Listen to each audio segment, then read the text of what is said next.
ரேவதி, எனக்கு ரொம்ப நாளாவே ஒரு டவுட்டு. இந்த மழை வருதுல்ல, எப்படி மழை வருது? மேலே இருந்து அதை தண்ணி டேங்கரை கட்டி வச்சுருப்பாங்களோ?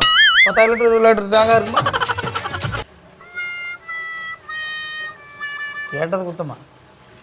இந்த கடல் நீர் இருக்குல்ல, ஆமா, கடல் நீரா நீராவியா போய் தான் நமக்கு மழை கொடுக்குது.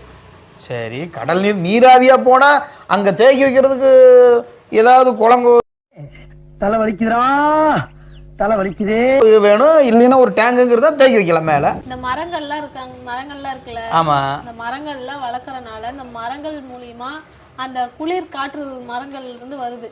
காற்று தான் மேல நீராவியா போய் நமக்கு மழை தருது. நீராவியா மேல போகுது. மேல போய் எங்க ஸ்டோர் பண்றதுக்கு எங்க இருக்குது இடம்? ஃப்ளைட் போகுது, ராக்கெட் போகுது. இப்ப மழையில் நினைச்சிடாதா?